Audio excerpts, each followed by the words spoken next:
ആ ഹായ്. മഴയാണെങ്കിൽ മഴ, ചൂടാണെങ്കിൽ ചൂട്, ഒരുമാതിരി വല്ലാത്ത കാലാവസ്ഥ തന്നെ കേട്ടോ കേരളത്തിൽ. അതൊക്കെ അങ്ങ് ഓസ്ട്രേലിയയിൽ 19-20 ഡിഗ്രി സെൽഷ്യസിന് മേലെ പോകില്ല. ഇവിടെ കാലാവസ്ഥ ഭയങ്കര ചൂടും മാറി മാറി വന്നു. മഴയത്ത് പണിയൊക്കെ ഉണ്ടോ നിങ്ങൾക്ക്? പെയിന്റ് പണിയല്ലേ, മഴയൊക്കെ ആയതുകൊണ്ട് കുറച്ച് ഡിമാണ്, എന്നാലും കുഴപ്പമില്ല. മാസ്ക് ഒക്കെ വെച്ച് വർക്ക് ചെയ്തിട്ടാ ഈ ടർപ്പൻ്റെ ഒക്കെ മണം അടിച്ചിട്ട് പിന്നെ ലങ്സിൻ്റെ കപ്പാസിറ്റി പോയി, പിന്നെ അത് റെസ്പിറേറ്ററി ഡിസ്ട്രസ് സിൻഡ്രോമായി, ആകെ കോംപ്ലിക്കേറ്റഡ് ആവും. നീ നഴ്സിന്റെ കൂടെ ജീവിച്ച് നീ നഴ്സായ? അങ്ങനെയൊന്നുമല്ല. അല്ല എവിടെ നഴ്സ് എവിടെ വന്നില്ലേ? അവക്ക് ലീവ് കിട്ടില്ലടോ. ഓസ്ട്രേലിയ അല്ലേ, ഇന്ത്യയിലെ പോലെ അങ്ങനെ ലീവൊന്നും കിട്ടൂല. അതാണ് എനിക്കിപ്പോഴും ഓർമ്മയുണ്ട്.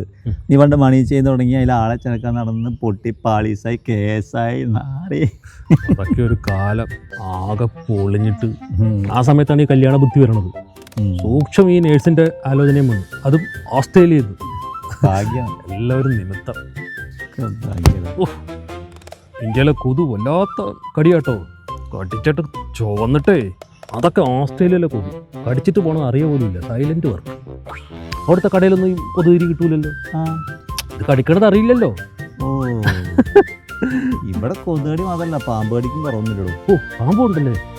പിന്നെ നാർക്ക്. അവിടെയും പാമ്പുണ്ട് കേട്ടോ, പക്ഷെ അവിടുത്തെ പാമ്പ് കടിച്ച വിഷം വെക്കൂല. ഈ പാമ്പിന് വാക്സിനേഷൻ എടുക്കുന്നുണ്ടേ. ജനിക്കുമ്പോൾ ഒന്ന്, പിന്നെ 3-ാം മാസത്തിൽ ഒരെണ്ണം. ഡെവലപ്ഡ് കൺട്രിയുടെ ഒരു അതാണ്. നിനക്ക് ഭാഗ്യളിയാ. ഞാനീ പെയിനും കലക്കി ഭിത്തിയിലടിച്ച് എത്ര കാലമാണ്, സമാധാനമില്ല. അത് പറഞ്ഞപ്പോഴാ വീട്ടിൽ അമ്മച്ചി പറയാൻ കേട്ട്, എൻ്റെ വീട്ടിലെന്തൊക്കെ പ്രശ്നമൊക്കെയാന്ന് പറയുന്നത് കേട്ട്.